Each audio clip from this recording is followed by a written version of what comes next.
खुलुमबाय बे समाव बड'लेण्ड एंखं टेलिभिजननि स्टुडिअ आंनि हा ब्रह्म दिनैनि गाहाय रादाबफ्राव दङ। नरेन्द्र मदिया लाल किल्लायाव 80थि उदांस्रि सान फालिथायनि फिरफिला बिरहोयो। आसामनि इनफ्रास्ट्राक्चार जौगानायनि थाखाय 1.50 लाख कौटि रां बाहायगोन, बुंदों हिमन्त बिश्व शर्मा। गिबि मन्थ्रि डक्टर हिमन्त बिश्व शर्माया सोरखारि मावफारियाफोरखौ हुमखि होदों। अखिल गगैया उदांस्रि सानावनो 8 घन्टा सोमावसारनाय हाबाफारियाव खुंदों। नलबारि आरो लखिमपुराव समबारनिफ्राय फरायसालिनि समखौ आवगायनो बिथोन होदों। दानिया फैदो आबुं रादाबाव।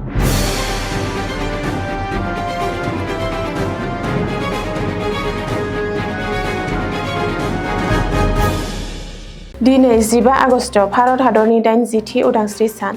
भारतबासिया दिनै सानजानिफ्राय सोनाबसिम आरो साहानिफ्राय खोलासिम 80थि उदांस्रि सान फालिदों। गाहाय मन्थ्रि नरेन्द्र मदिया दिनै गोख्रों रैखाथिनि गेजेरजों लाल किल्लायाव उदांस्रि सान फालिथायनि फिरफिला बिरहोयो।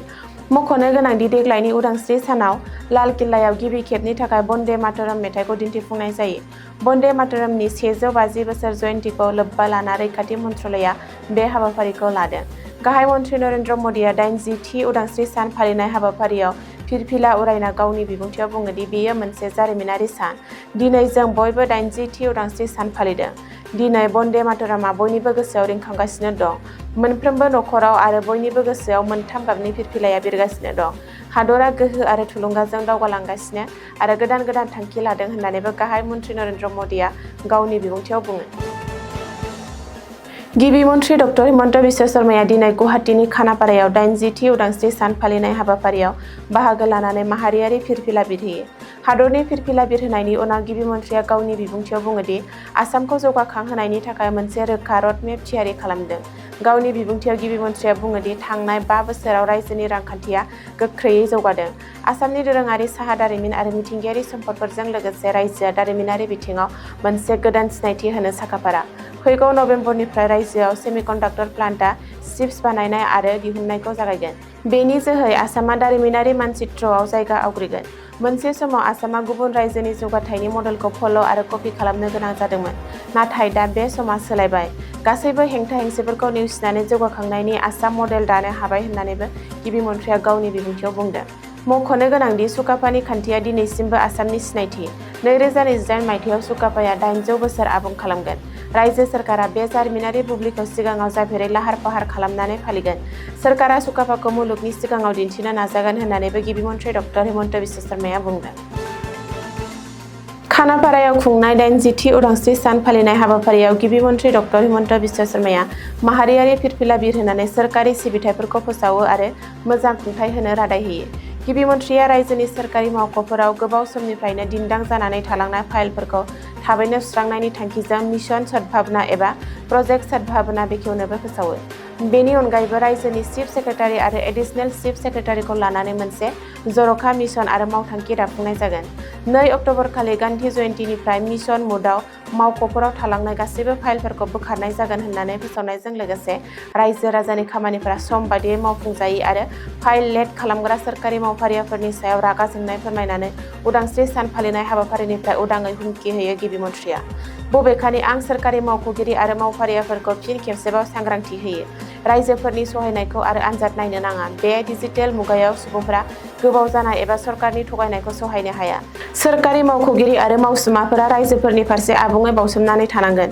बेजों लोगोसे डिजिटेल खुंथाय आरो रायजोफोरनि सिबिथायनि सायाव बिबान गोनां जानांगोन होननानैबो गिबि मन्थ्रि डक्टर हिमन्त बिश्व शर्माया बुंदों। हादरनाङै दिनै 80थि उदांस्रि सान फालिदों। आसामावबो खना खनला थुलुंगानाय आरो रंजानायजों उदांस्रि सान फालिदों। जेरैथिंबो खना खनला मोनथाम गाबनि माहारियारि फिरफिला बिरदों। गुबुन फारसे शिबसागरनि एमएलए अखिल गगैया दिनैनि सानावनो सोमावसारनाय एबा धरना हाबाफारि खुङो। शिबसागर जिल्ला बेंगिरि मावख'नि मोखाङाव 8 घन्टा धरना हाबाफारियाव जिरायदों अखिल गगैया। मख'नो गोनांदि दिनै हादरनि उदांस्रि साननि बुब्लियावनो एमएलए अखिल गगैया फुंनि 8 रिंगानिफ्राय बेलासे 4 रिंगासिम धरना हाबाफारि खुङो आरो जिरायो। खर'सा आसामनि मोनथाम जिल्लायाव गोब्राब दैबानायाव खहा आरो सिलिंखार जानाय नखरफोरनो मोननांगौ आरो गनायथावना खहा सुफुंनाय होनांगौनि दाबियाव एमएलए अखिल गगैया 8 घन्टा धरना हाबाफारि खुङो। धरना हाबाफारिनि गेजेरजों अखिल गगैया गाहायै मोनथाम दाबिखौ सोरखारनिसिम दैखांदों।